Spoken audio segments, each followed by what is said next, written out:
If the New York Giants keep head coach Joe Judge, here are things that he needs to do differently in 2022. That's coming up next on the Locked On Giants podcast. You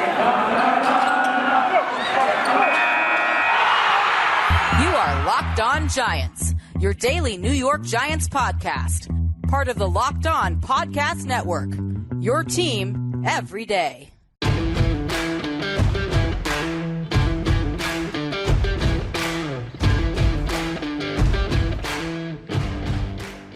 Hello, New York Giant fans, and welcome to another edition of the Locked On Giants podcast, part of the Locked On Podcast family, your team every day. My name's Patricia Traina, and thanks so much, everybody, for making the Locked On Giants podcast your first listen of the day, or if you're watching us on YouTube, your first watch of the day.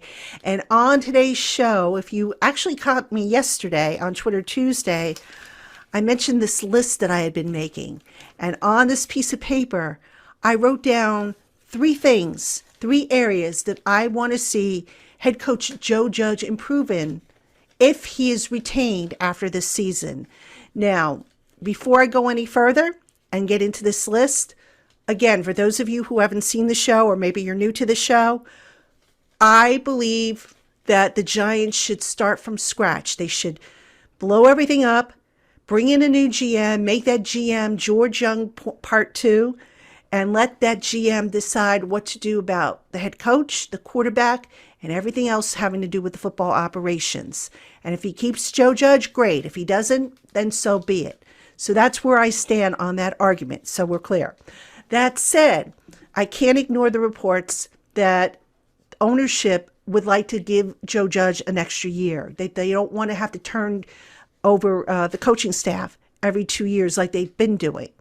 That said, I put together this list of three things that I think Joe Judge needs to show that he could do better starting next year if he is indeed retained. So that is today's topic.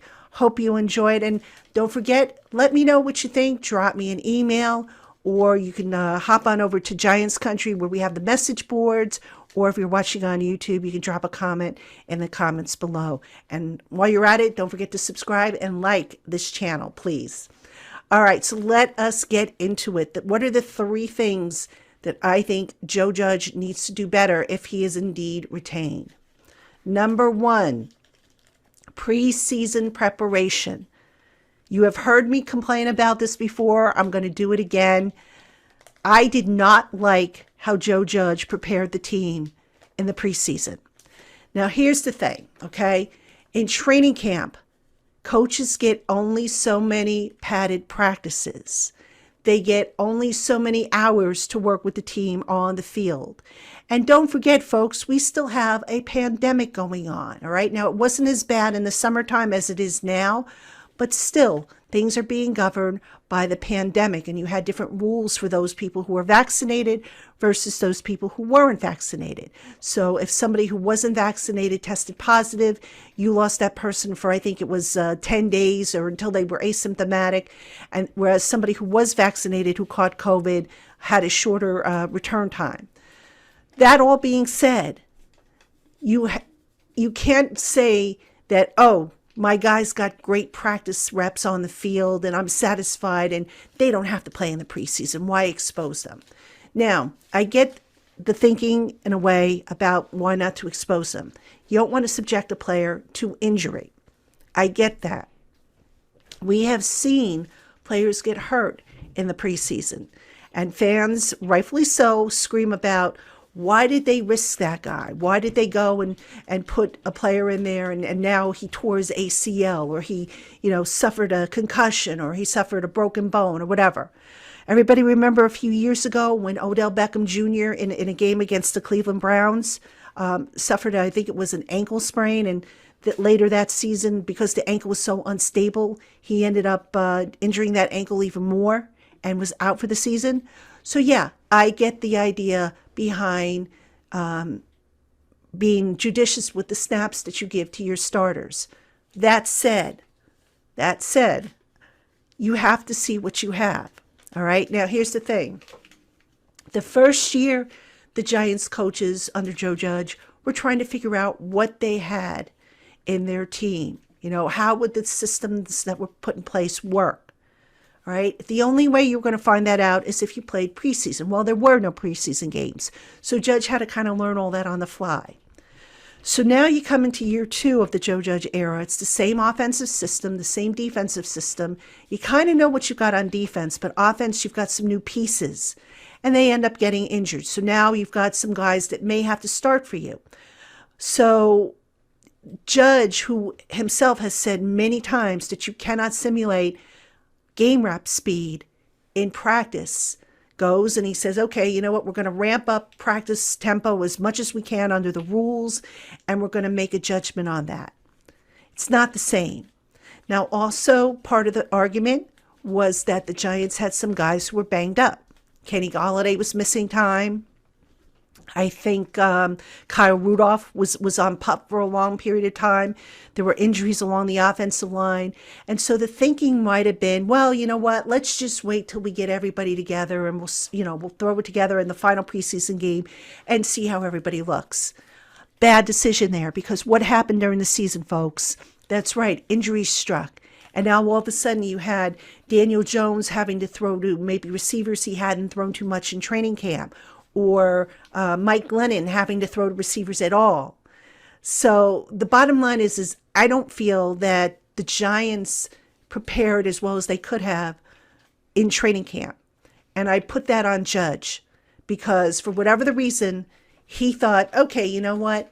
September is an extension of the preseason, which, by the way, drives me crazy. I hear that and I'm like, what? I mean, it is not. All right.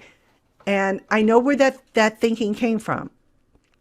Alabama and New England, I believe, have a similar thought process. The difference is they've got the talent to overcome 1 or 2 early season losses. The Giants do not. And that is a result of both the coach and the GM maybe overvaluing the talent they had and not taking into consideration the possibility for injuries and whatnot. So it was a big, big mistake made by Joe Judge in getting this team ready. And I'm telling you right now, if he is back next year, I would be shocked if he takes the same path. All right. Don't waste those precious practice, especially the padded practices. Don't waste them. Take advantage of them. They're there. Don't say, oh, I'm going to back the team off because they've been working too hard. Oh, boo-hoo. It's football. That's what you do. All right?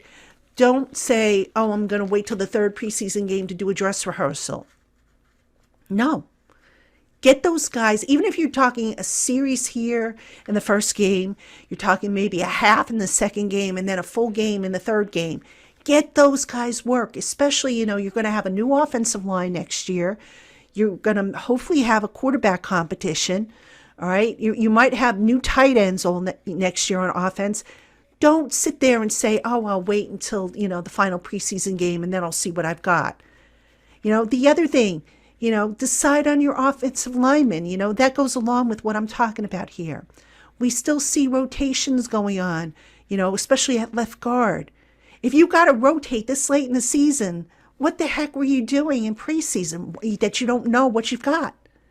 So, look, I can appreciate what Joe was trying to do. He was trying to get a look at everybody on the roster. Some guys who, by the way, didn't even make the roster. I get it, trying to be fair. But that said, at some point you have to trust the scouting reports. You have to trust what you're seeing on film and say, well, this guy, he didn't look that good in practice, but maybe he'll look better in the game. Guys are what they are. So at some point, I understand you want to give everybody a fair shot, but you only have so many practices and you've got a football team to get ready in so many weeks. You can't dilly-dally. It's not college. And I think that's something that cost the Giants in the beginning of the season, because to me, they did not look prepared for the start of the season. And they lost 3 games that I think they should have won. And you sit here and you wonder, the record would have been better. They still probably wouldn't have been in the playoffs, but the record would have been a heck of a lot better than it is now. Actually better than it was last year. They would have had, I think, 6 wins. They would have matched their total wins from last year, which I think might have been a little bit easier to swallow than having been assured now that they will finish with fewer wins than they did last year. So that's how I see it with the preseason preparation. Joe, you got to do a better job with that, man. And I think he knows it. I think he knows it. And I think if he is back, we will see changes in that. All right, Giant fans, we have more coming up on today's show. But first, it's the new year, which means New Year's resolutions. And as your New Year's resolution is to get fit or eat healthier, make sure you include Built Bar in your plan. Built Bar is the protein bar that tastes like a candy bar covered in pure milk chocolate, but not loaded with calories. It also tastes great. It's not waxy or chalky or tastes like a bunch of chemicals thrown together. It is a delicious bar with several different flavors, limited time flavors, as well as a regular rotation available in nut-free varieties. And most Built Bars contain around 130 calories, 4 grams of sugar, 4 net carbs, and 17 grams of protein. Built Bar makes it easy to stick to your New Year's resolution to eat right without the guilt and without the calories. So head on over to BuiltBar.com and use our special promo code LOCKED15 to save 15% off your first order. Again, that's code LOCKED15 for 15% off at BuiltBar.com.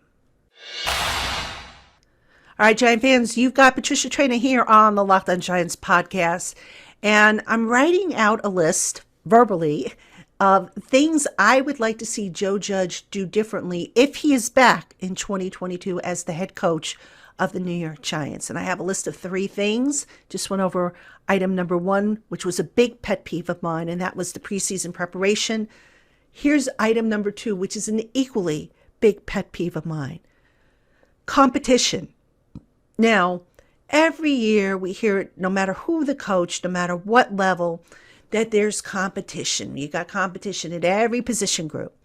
But what the coaches don't tell you is that not all competitions are created equal. All right. And by that, I mean, Judge might say, oh, we've got competition at the quarterback spot, but it's not necessarily for the starting job. It might be for the backup position. All right. So now we're getting into semantics. And I get that. It's just something coaches do.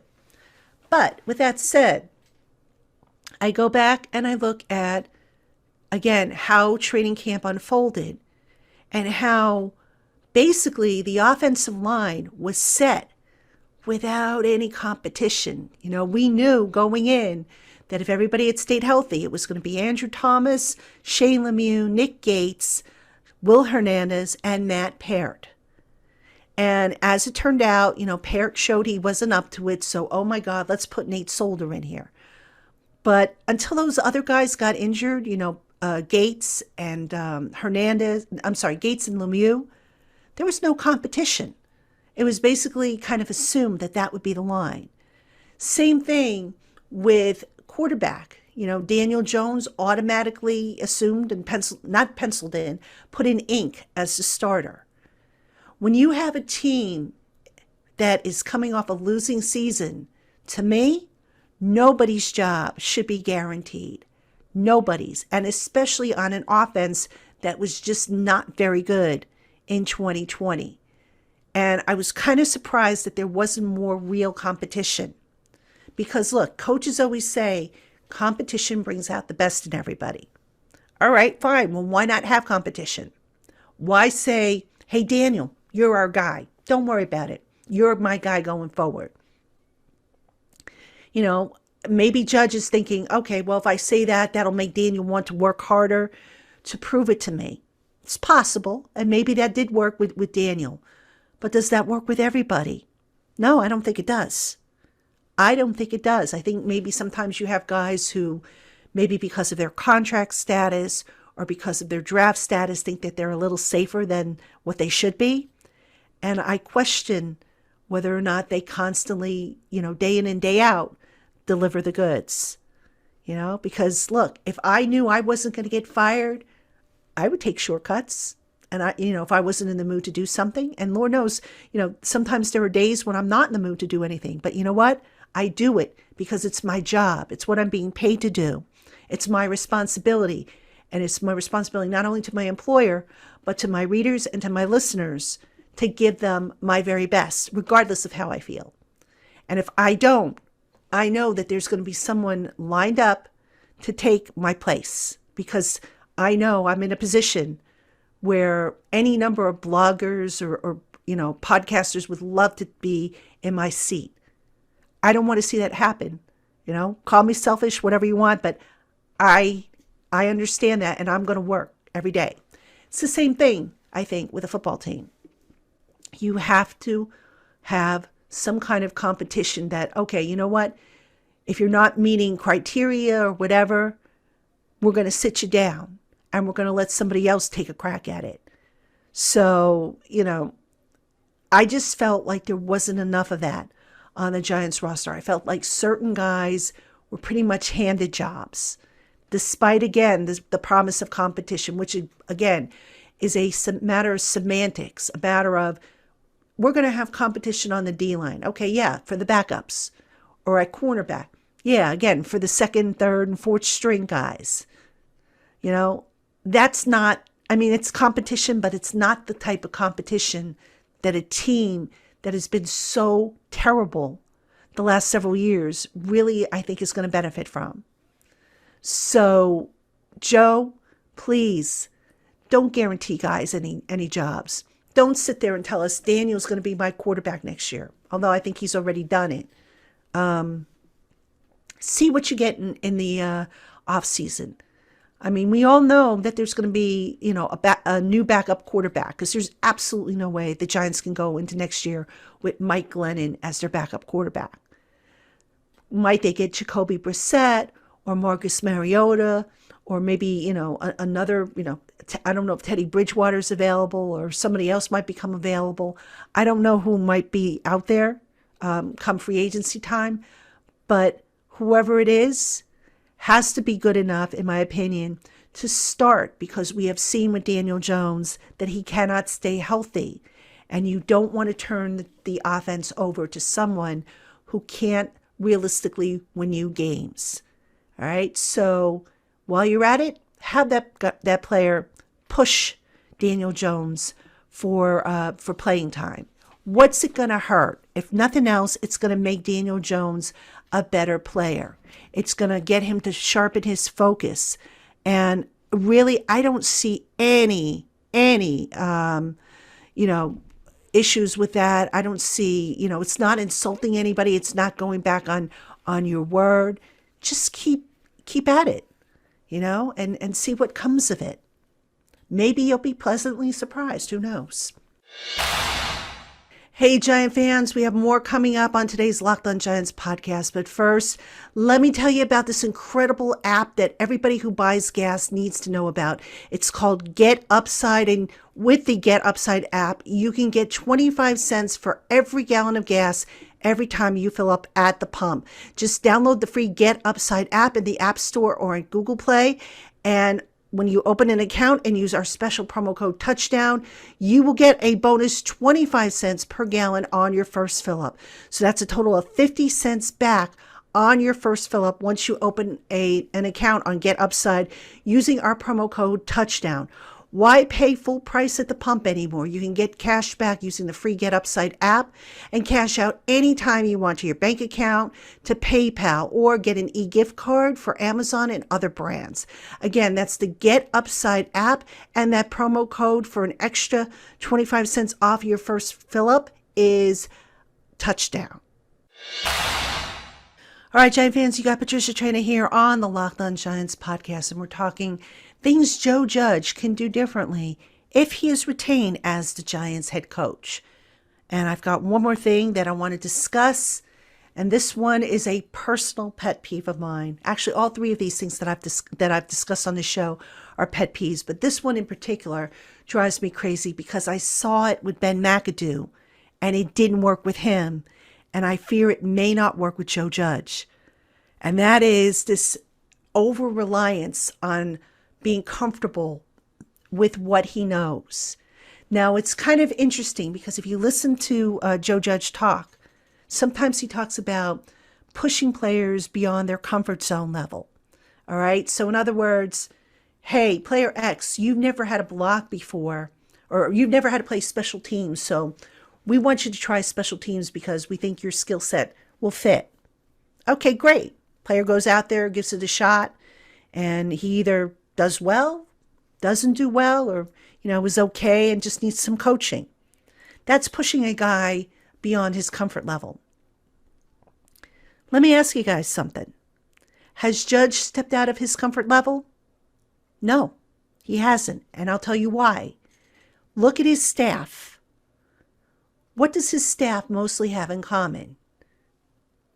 If you answered that the staff mostly consists of guys that Judge knew in a prior life, at a prior job, ding, you get a prize.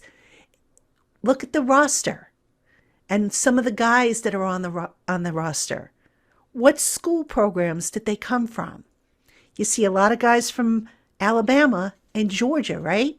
Again, all ties to Joe in a previous life. You look at the roster, some of the veterans, and where did some of these guys play previously? The Danny Sheltons, for example, the Keon Crossons. Hey, they were former Patriots, the Logan Ryans. So the point is you look at what Joe has assembled, both as on his coaching staff and on the roster. And there's a lot of familiarity and a lot of trust in that knowledge. Now, look, I understand Nick Saban is one of the best college coaches ever. Bill Belichick is a surefire Hall of Fame head coach in the NFL. All right. Kirby Smart down in Georgia is a very good coach. So I get it. It's like, okay, you know how they work. You know what they preach, the practices and all that stuff, the philosophies and so on and so forth. But that doesn't mean that every guy that comes from those programs is going to be, the answer. All right. The best way I can explain this is if I go to my best friend, who I had known for over 20 years, and I say to her, hey, I want to hire your son to be a staff writer on my website, Giants Country. I know how my best friend operates, okay? I know what she believes in. I know what she practices. I know that she, is devoid of any prejudices or agendas and so on and so forth. Do I necessarily know, though, that her son is going to be the same way? He was raised by her. He should theoretically have some of those ideas. But as we get older, let's face it, how many of us actually are exact carbon copies in our beliefs of what our parents teach us? Probably not a lot. Maybe some people are, some aren't. All right? That said, it's the same thing with players. Yes, they were part of Alabama or Georgia or the Patriots. They were exposed to, doing things the right way and so forth. But that, you're coming to a totally different environment now. And it doesn't necessarily mean that they're going to be an upgrade over what you had. I'll give you 2 player examples that just drove me crazy. Swapping out Michael Thomas for Nate Ebner. Can someone explain that to me? Was Nate Ebner that much better than Michael Thomas? Or how about, Dalvin Tomlinson walks away, so let's bring in Danny Shelton. Has Danny Shelton been that much better than Dalvin Tomlinson? I don't think so. So this is what I'm talking about. There's a reliance too heavily on what you knew from your past life. And I understand that it provides a comfort level. I really do. And to a degree, we all want to be comfortable. But sometimes we've got to step outside that comfort level and take that leap of faith. Because here's what happens. If you don't branch out and start to embrace a little bit from other systems, a little bit different other styles, maybe people who do things differently than you do, not necessarily, the wrong way or, but differently. Maybe they get the same results, but they get to point Z by going, 1, 2, 3 instead of ABC. You'll never know, and you'll never grow as a coach. And that's what I'd like to see Joe do. I'd like to see him, if he's back, grow as a coach. And the only way you're going to grow is if you start to really expand and stop relying on what, your past. Your past is your foundation. Great. But now you've got to add to it. Because if you keep building up your past, your foundation, you're going to have an outdated house. And I just would like to see him think outside the box a little bit more with personnel. And, look, it's a small league and there's only so many guys. I get it that they can bring in that were formerly with the Patriots or who went to Alabama or Georgia or who were with Patrick Graham in Green Bay or whatever the case might be. I just think that's taking a shortcut though. Try different schools. And they started to do that, in all fairness, but I don't think they've done it enough. And I would hope moving forward that they do more of that. Because, I mentioned Ben McAdoo. All Ben McAdoo knew for the most of his professional coaching career was how Mike McCarthy did things. And McCarthy was successful. He won a Super Bowl with Green Bay. All right. He won the division with Dallas. I don't know how far they're going to go, but, he still won the division. But if you don't embrace different methods, because the game changes, the generations of people change. And ultimately, there's going to come a time when all these former, Alabama players these former Patriot players and, Miami players, they're all going to disappear from the league. So you're going to have to eventually branch out a little bit more than I think what you have been and stop being so reliant on your past. So will Judge embrace that? Probably not, but that's something I would like to see him embrace if he is back next year. All right, Giant fans, that's going to do it for me on today's show. I want to thank you for tuning in. As always, making us your first listen or your first read of the day. And just a reminder, tomorrow is our final crossover show of the season. We're going to have David Harrison on.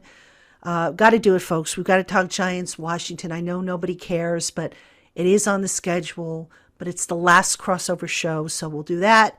We'll have another show Friday, and then starting next week, the schedule opens wide up. We'll start talking and looking ahead to the off season. I'm sure there's going to be a busy week next week, and we will, of course, bring you everything you need to know, including any late-breaking news updates here on the Locked On Giants podcast. So thank you so much for tuning in, and we'll catch you again tomorrow.